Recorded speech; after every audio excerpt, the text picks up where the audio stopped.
Hello दोस्तों, welcome to our channel Path Finder for NEET JRF. दोस्तों, I hope आप सभी अच्छे होंगे और आपकी जो प्रिपरेशन है वो भी अच्छे से चल रही होगी। तो दोस्तों, ज्योग्राफी की इस सीरीज में जिसमें हम आपको 1000 से ज़्यादा कॉन्सेप्ट, ऐसी चीज़ें जहां से ज्योग्राफी में सीधे सीधे क्वेश्चन आते हैं, वो कराने का प्रयास है। बिल्कुल छोटी छोटी हमारी ये क्लासेस रहती है। अगर आप इनको कंटिन्यू जुड़े रहते हैं तो डेली आप ये मान के चले एक क्वेश्चन अपना पक्का कर रहे हैं। ठीक है। तो इसी सीरीज में हमने भौगोलिक चिंतन की जो पिछली क्लास है उसमें हमने होमर के बारे में पढ़ा था, है ना। आज हमें थेल्स के बारे में जानेंगे, जो यूनानी कवि, जो यूनानी भूगोलवेता है उनके बारे में। होमर है वो यूनानी पद कवि थे जिन्होंने ज्योग्राफी के बारे में भी नॉलेज दिया था। ठीक है। तो आज हम थेल्स के बारे में जानेंगे और ये थेल्स गणितज्ञ थे। गणित में इनकी थोड़ी रुचि ज्यादा थी। तो पृथ्वी की दूरी मापना, परिधि की, ठीक है, उसके अलावा स्थानों के निर्धारण में, प्रमेय देने में इन्होंने बहुत महत्वपूर्ण योगदान दिया। ठीक है। तो हम इसके बारे में जानने का प्रयास करेंगे।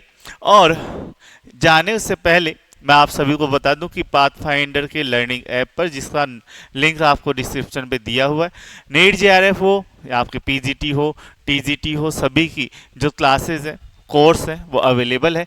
टेस्ट सीरीज भी अवेलेबल है। उसके साथ साथ अगर आप नोट्स लेना चाहते हैं तो जल्द ही नोट्स भी आ रहे हैं। ठीक है। और उसके अलावा ज्योग्राफी की अगर आप ऑफलाइन कोचिंग लेना चाहते हैं तो 22 सितंबर से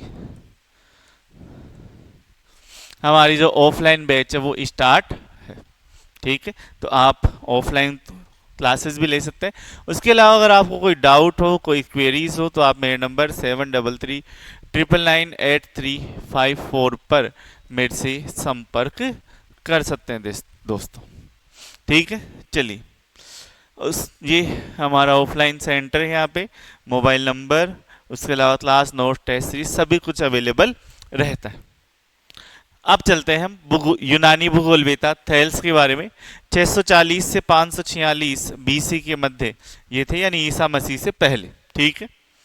चलिए, तो इनके बारे में थोड़ा थोड़ा जानते हैं। थोड़ा सा आज मैप भी जानेंगे, क्योंकि बहुत से स्थान हैं जो आते हैं, आप सुनते भी हो, लेकिन उनके बारे में आप जानते नहीं हो कि वास्तव में वो उनका लोकेशन है कहाँ पर, वो स्थित कहाँ पर है। ठीक है। तो वो सारी चीजें हम जानते हुए चलेंगे। तो एजियन सागर के पूर्वी तट पर स्थित एक शहर है मिलेट्स। वहां पर आपके एक नगर था मिलेश नगर, वहां पर इनका जन्म है वो हुआ, और ये नगर मेंडर्स नदी के मुहाने पर स्थित है। ठीक है। यूनानी गणितज्ञ थे। उसके अलावा प्रथम विद्वान थे जिन्होंने पृथ्वी को नापने का कार्य किया और पृथ्वी तल पर स्थानों के निर्धारण करने का भी प्रयास किया। हालांकि पृथ्वी को नापा, गलत ही नापा होगा निश्चित रूप से। उस समय जो नॉलेज थी वो कमी थी। ठीक है। जैसे मैं बताऊंगा आपको कि इरेटास्थनीज ने भी प्रयास किया और टोलेमी ने भी प्रयास किया। तो दोनों में ही क्या अंतर था, जब वो अपन पढ़ेंगे कि उन्होंने पृथ्वी की गति मानी, और जो कोलंबस था बाद में जो भारत को खोजने निकला था, उसने इरेटास्थनीज वाला ना मानकर टोलेमी की पृथ्वी की जो परिधि है वो मानी। उसको लगा कि इतनी सी देर में तो पहुंच जाएंगे। अगर वो इरेटास्थनीज वाली मानता तो उसको पता चलता कि समुद्र ज्यादा बड़ा है या बीच में कुछ ना कुछ स्थल होना चाहिए। लेकिन उसे लगा कि बस इधर से गए इधर से आ गए, क्योंकि टोलेमी ने थोड़ी सी कम बताई थी, इरेटास्थनीज ने एग्जैक्ट अभी है उसी के आसपास बताया था। तो ये है। तो इन्होंने प्रयास किया, निश्चित रूप से प्रयास किया। पृथ्वी को पानी पर तैरती हुई तस्करी के रूप में माना। स्टार्टिंग के जितने भी भूगोलवेता हम पढ़ेंगे वो पृथ्वी को तस्करी ही मानेंगे, और दुनिया पृथ्वी के चक्कर लगा रही है, ये भी ध्यान रख लेना, और पृथ्वी चपटी है। ठीक है। और उन्होंने ज्यामिति की अनेक प्रमेयों की भी क्या करी, रचना करी। ठीक है। अब एजेंसी हम सुनते हैं, ये भूमध्य सागर है आपका। कौन सा? भूमध्य सागर। भूमध्य सागर देखोगे तो ये देखो आप, ये आपका भूमध्य सागर है, उसके ऊपर आपका यूरोप है, नीचे आपका अफ्रीका है, इधर आपका ब्लैक सी है, और ये टर्की है। ये टर्की इंपोर्टेंट है। टर्की का नाम जो है एशिया माइनर भी हो जाता है, फिर आयोनियन भी स्थान टर्की में ही आता है। ठीक है। टर्की रहा। इस भूमध्य सागर में छोटे छोटे सागर है। ठीक है। जैसे एड्रियाटिक सागर है, ये भी बहुत सुनते हो आप जब आप क्रास्ट टोपोग्राफी पढ़ते हो, या बहुत से स्थान आप जब पढ़ते हो तब उसमें आप सुनते हो एड्रियाटिक सागर के तट पर स्थित यूगोस्लाविया, तो इटली के इधर है वो, ठीक है। उसके बाद में आयोनियन सागर है ना, ये आ गया यहाँ पे आयोनियन सागर, रूस, ये है आपका एजियन सागर, ये रहा टर्की के पास, टर्की और ग्रीस के बीच में जो सागर है वो आपका कौन सा है, एजियन सागर है। और इनका जन्म कहां पे हुआ था, एजियन सागर के तट पर ही हुआ था, ठीक है, टर्की वाले क्षेत्र में एजियन सागर ये रहा, ये ग्रीस आ गया, ये टर्की आ गया, ठीक है। तो इतना अपन देख लेते हैं, एजियन सागर आ गया। चलो, आयोनियन दर्शन संस्थान की इन्होंने स्थापना करी, है ना, और आयोनियन दर्शन का इन्हें क्या कहा जाता है, पिता भी कहा जाता है आयोनियन स्थान पर, और ये आयोनियन स्थान है वो टर्की के पास पड़ता है, ठीक। इसके अलावा इन्होंने समस्त पृथ्वी को 5 जलवायु प्रदेशों में विभाजित करने का कार्य भी किया, कि पूरी पृथ्वी कितने जलवायु प्रदेशों में बटी हुई है, 5 जलवायु प्रदेशों में बटी हुई है, ठीक है। उसके अलावा मिस्र और नील का अध्ययन करा, और इन्होंने बताया कि मिस्र या नील नदी है वो 2 धाराओं में बटी रहती है, और ये 2 धाराएं जैसे बाहेल गजल, श्वेत नील को तो इन्होंने क्या नाम दिया, बाहेल गजल, और हाबेल अजरक है वो नीली नील को नाम दिया, फिर वो नील नदी बन जाती है, दोनों आपस में मिलती है। तब आपको पता है श्वेत नील और व्हाइट नील, वो व्हाइट नील और ब्लू नील दोनों चलती है, फिर वो मिल जाती है।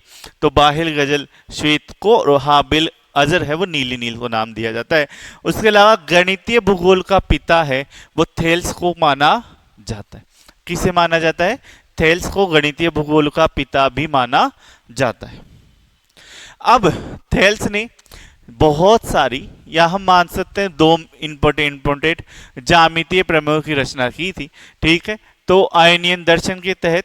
और इनकी जो पहली ज्यामितीय प्रमेय है वो कौन सी है, ज्यामितीय थेल्स प्रमेय, जो वृत्त पर आधारित है, ठीक है। और ये बोलते हैं कि अगर एक वृत्त हो और उस वृत्त के अंदर मैं त्रिभुज की रचना करूं जो केंद्र को काटते हुए जाए, तो कोई सा भी त्रिभुज बनाऊं, ये ए बिंदु हो, ये बी बिंदु हो, ये सी बिंदु हो, ये केंद्र ओ बिंदु हो, तो जो कोण बनेगा, जो क्या बनेगा, कोण बनेगा, कौन सा वाला, ए बी और सी वाला, यानी ये वाला कोण जो बनेगा ये हमेशा 90 डिग्री का ही होगा, 90 डिग्री का ही होगा, समकोण ही होगा। और यह प्रमेय किसने दी थी, थेल्स ने दी थी, आपने 10 तक बहुत बार पढ़ी होगी, है ना। तो ये वाली जो प्रमेय है वो थेल्स ने दी थी। उसके अलावा उन्होंने ये भी दिया कि एक त्रिभुज हो और इस त्रिभुज को 2 त्रिभुज के इसके समानांतर एक रेखा खींची जाए, है ना, और उसको फिर बराबर भागों में इस तरह से काटा जाए, तो ये जो है वो समान अनुपातों को दर्शाती है। किसको दर्शाती है, समान अनुपातों को दर्शाती है। जब ये समानांतर रेखाएं, ये दोनों क्या खींचे अपन, समानांतर खींचे, तो दोनों का कटाव जो अनुपात होगा वो भी समान अनुपात में ही काटेगी, ठीक है। तो ये 2 तरह की प्रमेय देते हैं, है ना। हालांकि अपने ज्योग्राफी में ये आती नहीं है, पर फिर भी आप ध्यान रख लेना, एक प्रमेय है वो वृत्त के अंदर त्रिभुज समकोण वाला, और एक है वो त्रिभुज के अंदर 2 समानांतर रेखाएं हो तो उनके समान अनुपात के बारे में बताती है, ठीक है। फिर अपन देख लेते हैं आयोनियन दर्शन क्या है, इससे भी क्वेश्चन आ जाता है कई बार कि आयोनियन दर्शन क्या है। आयोनियन दर्शन है वो पश्चिमी दर्शन की पहली दार्शनिक धारा, ये ध्यान रख लेना, सबसे पहली दार्शनिक धारा जो पश्चिम का चला था उसे किस नाम से जाना जाता है, आयोनियन दर्शन के नाम से जाना जाता है, जिसकी संस्थापना या स्थापना है वो थेल्स ने की थी। 6ठी शताब्दी ईसा पूर्व में किया। एशिया माइनर, जिसे अपन टर्की के नाम से जानते हैं, कि आयोनिया में विकसित हुई थी, और इसके प्रमुख संस्थापक कौन है, थेल्स। तो मैंने बताया था आयोनियन जो स्थान है वो कहां पर है, टर्की के अंडर में आता है, और टर्की को अपन एशिया माइनर के रूप में भी जानते हैं, इस दर्शन ने प्राकृतिक मौलिक इकाइयों की पहचान करने का प्रयास किया, जिससे दार्शनिक चिंतन प्राकृतिक और गैर अलौकिक कारणों पर केंद्रित हो गया। जो इन्होंने क्या बोला कि प्रकृति में कुछ ना कुछ तो मौलिक इकाइयां होगी। आप वो जो नहीं होता सब कुछ किसने बनाया, भगवान ने बनाया, उस चीज को छोड़कर इन्होंने प्रकृति में नियमों को जांचने का प्रयास किया। ये प्रयास किया कि प्रकृति अगर ऐसा कर रही है तो इसके पीछे कुछ ना कुछ कारण तो अवश्य होगा, जिसके कारण इनके जो बाद में सिद्धांत हुई या इनका जो दर्शन है वो गैर अलौकिक, लौकिक होना तो मतलब दार्शनिक वैसे वाला, देवताओं में विश्वास वैसे वाला होना, लेकिन गैर अलौकिक यानी कारण संबंध बताओ मुझे तो कि ऐसा हो रहा है तो क्यों हो रहा है। ऐसा नहीं कि भगवान ने कर दिया मतलब हो गया, क्यों किया, कैसे किया, क्या कारण है। और प्राकृतिक यानी नदी अगर पहाड़ से नीचे आ रही है तो क्यों ही आ रही है, ये चीज समझाना है। समझ लो, इस चीज पर यह आधारित हो गया।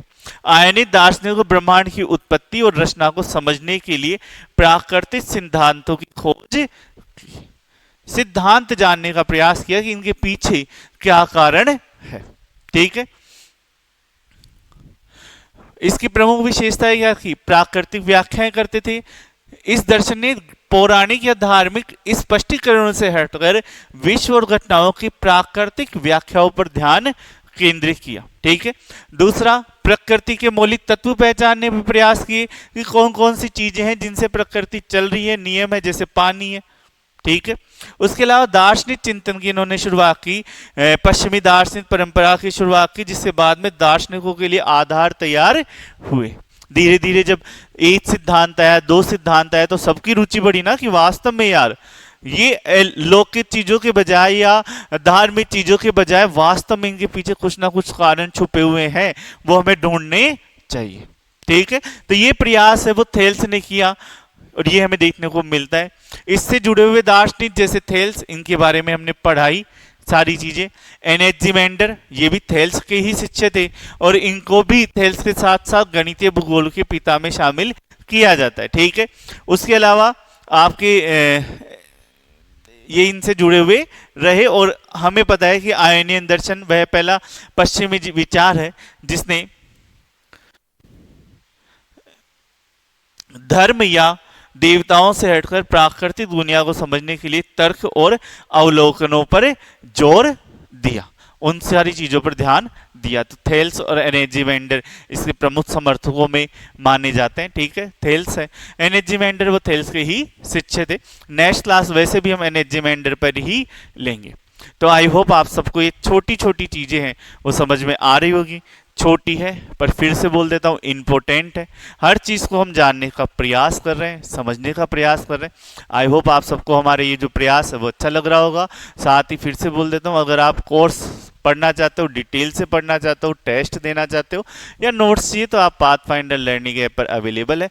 अगर आप ऑफलाइन कोचिंग ज्वाइन करना चाहते हो तो ज्योग्राफी की, जिसमें आरपीएससी असिस्टेंट प्रोफेसर हो या आरपीएससी फर्स्ट ग्रेड हो, नेट जेआरएफ हो, तो इन सभी के 22 सितंबर से आपके बैच चालू है और आप मेरे नंबर पर भी संपर्क कर सकते हैं 8354।